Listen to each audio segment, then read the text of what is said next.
dukungan yang jelas. Telah memutuskan berdasarkan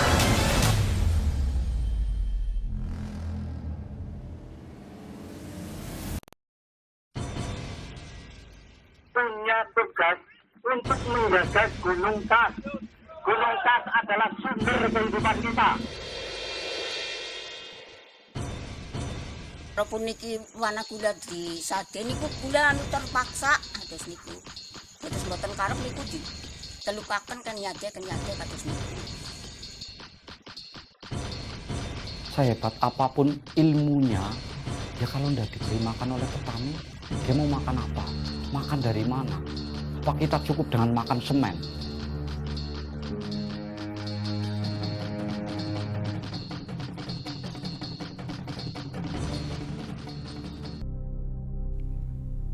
Konflik agraria terus bermunculan secara sporadis di Republik ini. Salah satunya adalah bentang alam Kars yang kini dalam bahaya.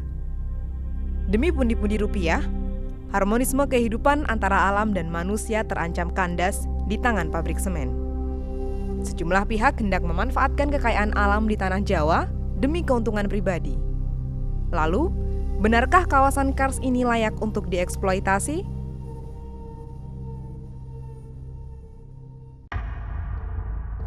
Di Kabupaten Kebumen, Jawa Tengah misalnya, tersimpan banyak potensi alam seperti pegunungan Kars yang berada di Desa Sikayu, Kecamatan Buayan. Keberadaan Kars Gombong Selatan menjadi daya tarik bagi perusahaan PT Semen Gombong untuk mendirikan pabrik semen sekaligus memperluas lahan usahanya. Masyarakat pun terang-terangan menolak rencana penambangan yang hendak dilakukan PT Semen Gombong lantaran dikhawatirkan akan merusak lingkungan. PT Semen Gombong mengincar kawasan Kars untuk mengambil batu gamping dan batu lempung sebagai salah satu bahan baku pembuatan semen. Kami selaku petani itu dengan alasan, banyak sekali alasan, tapi alasan yang paling mendasar adalah bahwa nanti kehidupan, sumber kehidupan pokok daripada kita-kita petani itu akan sangat terganggu. Ya jangan lupa bahwa petani kita semua yang hidup itu kan tidak lepas dari bumi dan air. Petani kan yang memberikan sumber kehidupan untuk pejabat dan lain sebagainya itu dari petani, dari bumi. Kalau sampai petani sampai istilahnya dia punya rasa berontak, itu kan sangatlah akan menjadikan suatu hal yang tidak kita inginkan. Bapak petani itu adalah soko guru lah. Soko gurunya bangsa ini, negeri ini itu dari petani. Sehebat apapun ilmunya, ya kalau tidak diberi makan oleh petani, dia mau makan apa? Makan dari mana? Apa kita cukup dengan makan semen? Kekhawatiran tersebut bukannya tanpa alasan. Sebab kawasan Kars ini diyakini menyimpan cadangan air bersih dan disebut-sebut sebagai waduk alam untuk membantu kebutuhan warga sekitar. Tak cuma itu, penambangan kawasan Kars nantinya akan merusak sumber daya alam yang melimpah ruah dan diperkirakan akan menyusut tajam jika ada aktivitas penambangan. Sebagian kecil air yang dikonsumsi, air yang lebihan dari tadi yang saya sampaikan, saya utarakan di depan bahwa air yang kejumlahnya 4,8 mm per detik, beberapa aliran ini bukti nyata yang kami rasakan, kami nyatakan di dalam gua yang seindah ini untuk dipertahankan adanya bunyi sertifikat. Berada di ujung tanduk, warga Desa Sikayu tak lantas tinggal diam. Sejumlah aksi demo penolakan dilakukan masyarakat demi mempertahankan kawasan Kars Gombong Selatan. Punya tugas untuk menjaga Gunung Kas. Gunung Kas adalah sumber kehidupan kita. Itulah orang-orang yang serakah di dunia ini. Aksi sejumlah warga ini pun turut didukung penduduk setempat. Mereka yang sebagian besar berprofesi sebagai petani tidak bisa membayangkan seperti apa kehidupan yang mereka jalani bila PT Semen Gombong melancarkan penambangan di kawasan Kars. Pasalnya, kawasan pegunungan Kars adalah satu-satunya sumber air yang digunakan sebagai tumpuan warga untuk menghidupi kebutuhan mereka sehari-hari. Saya keluarga dari Sikayo ini nggak boleh. Jadi kalau difungsikan penghijauan boleh, tapi kalau dibongkar jadi pabrik semen nggak boleh. Alasannya apa, Pak? Mata air. Mata air. Iya. Kebutuhan masyarakat mata air. Bapak sehari-hari menggunakan air dari Iya dari ini. untuk apa aja, Pak? Ya untuk minum segala macam kebutuhan keluarga itu.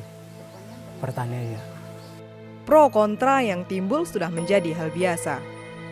Tak semua warga menolak rencana penambangan PT Semen Gombong. Masih ada sekelompok warga yang justru merasa beruntung dengan adanya rencana yang dilakukan oleh pabrik semen di wilayah mereka. Kalau bagi saya sendiri itu saya berterima kasih sama PT, saya sudah jual, PT juga nggak minta maksudnya hasilnya sebelum PT membongkar lahannya. Ya bagi saya masalah penambangan itu saya sih ya cuman takutnya masalah mata air mati, Mbak.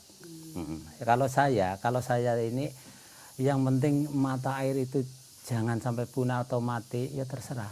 Saya juga nggak perintah, nggak nolak. Meskipun ada warga yang merasa diuntungkan, tetap saja sebagian besar warga kecewa dengan rencana pendirian pabrik semen ini. Bukan hanya mereka yang akan dirugikan, namun kehidupan anak cucu mereka kelak terancam dan ikut merasakan dampak akibat rusaknya ekosistem alam. Untuk petani adalah bumi lestari. Bumi lestari handayani marang gesang kita sami. Yang kalau diartikan dalam bahasa Indonesia dan kelestarian alam akan memberikan manfaat kehidupan yang berkesinambungan dan berkelanjutan. Dalam usahanya, PT Semen Gombong berupaya menguasai lahan yang akan dipergunakan sebagai ladang bisnis. Adanya unsur pemaksaan dalam pembebasan lahan dirasakan oleh sebagian warga yang terpaksa menyerahkan lahan milik mereka untuk PT Semen Gombong. Walaupun niki wana kula di Sade niku kula terpaksa kados niku. Dados mboten karep niku ditelukaken kan nyade kados niku. Angsale yatra pertama tanpa surat niku, teng surat niku artone 3 doso. Dah tampi surat malih namung diabar 15. Dados niku sing 15 teng pundi. Keinginan PT Semen Gombong menguasai pegunungan Kars Gombong Selatan bukanlah cerita baru.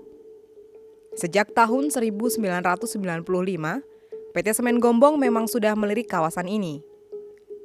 PT Semen Gombong mengajukan izin usaha penambangan untuk menambang batu gamping seluas 147,5 hektar dan batu lempung seluas 124 hektar dengan nilai investasi sebesar 125 miliar rupiah.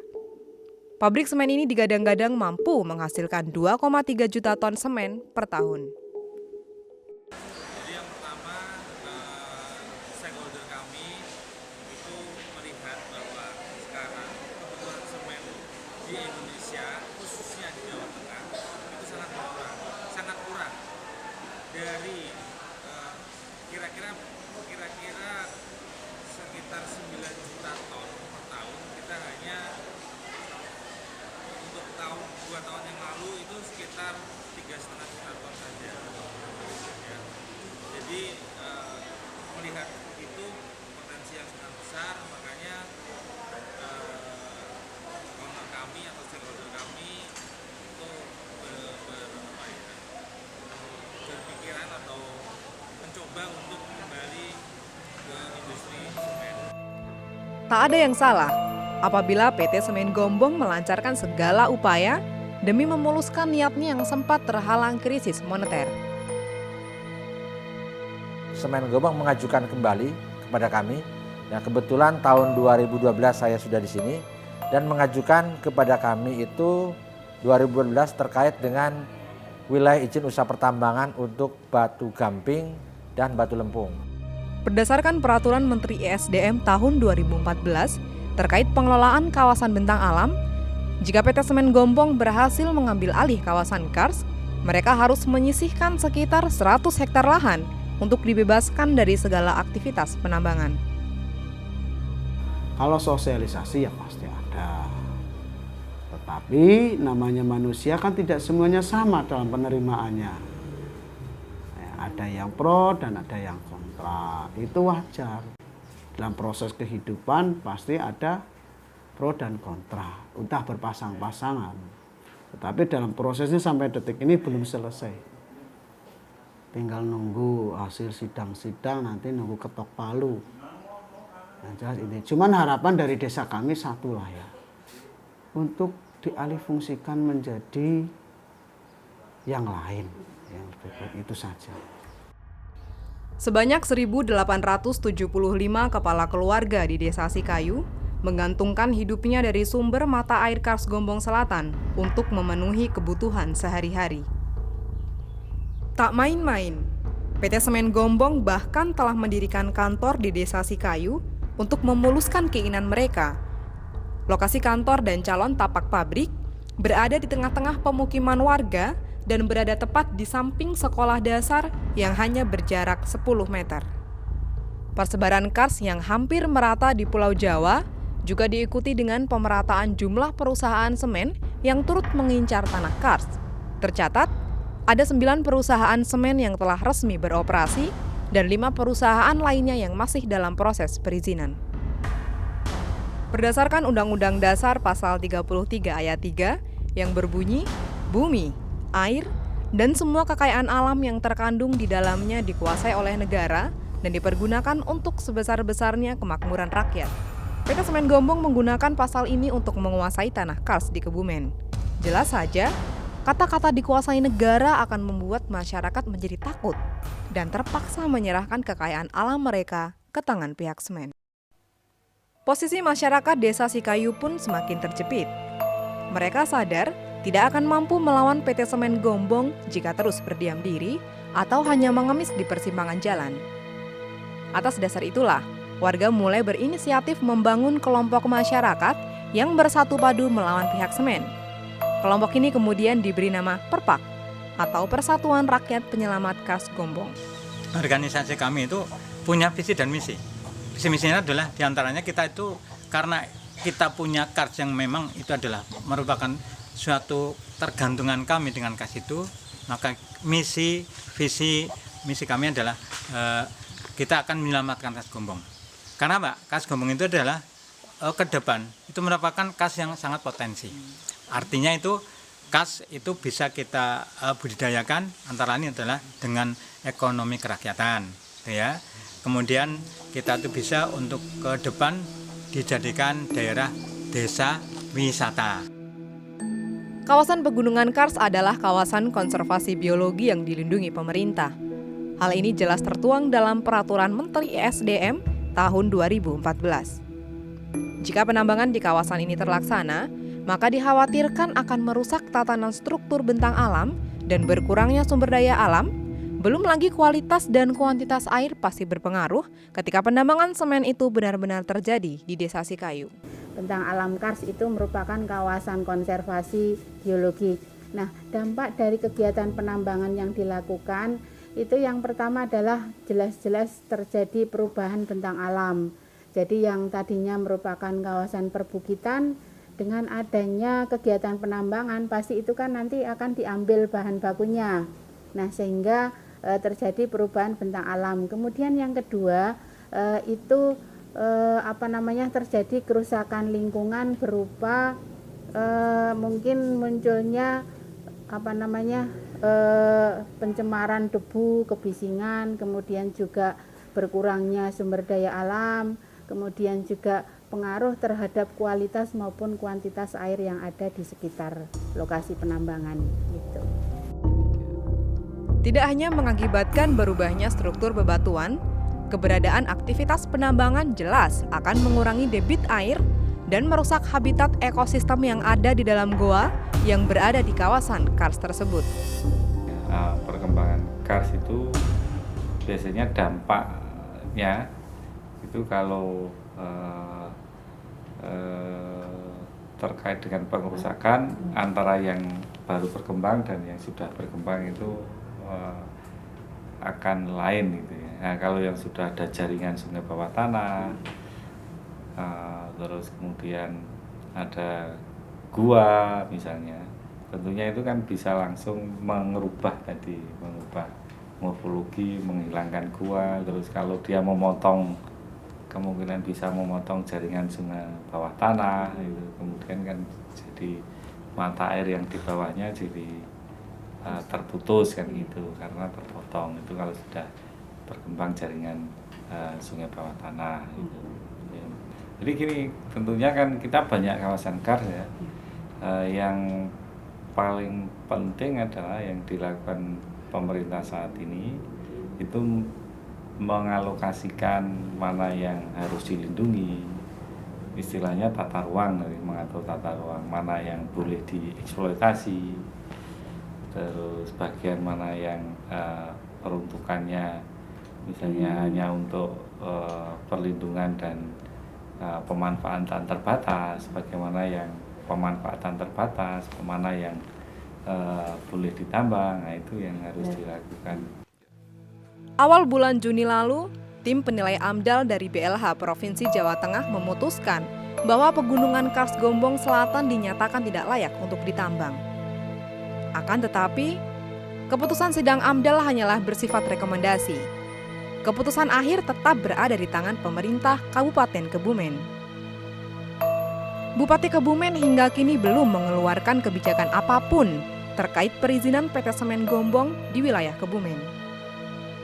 Bola panas itu sekarang ada di pihak pemerintah. Ketika Badan Lingkungan Hidup sudah menyatakan pihak semen tidak lolos uji AMDAL, lalu bagaimana sikap pemerintah terkait hal ini? Alam akan murka jika manusia tidak berperilaku arif. Melestarikan alam sudah semestinya dilakukan oleh seluruh warga negara. Tak terkecuali pemerintah dan investor yang akan mengembangkan sayap bisnisnya. Karena melestarikan alam adalah yang terpenting demi kelangsungan hidup anak cucu di masa depan. Gunung-gunung katon asri katon ijo yen si nawang warga kudu nguri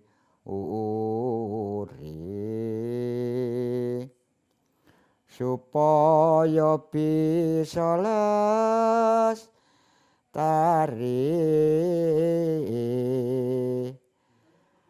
jalari uripe makmur kalaksanan kang nadya amarga banyu kang mili lamun rusak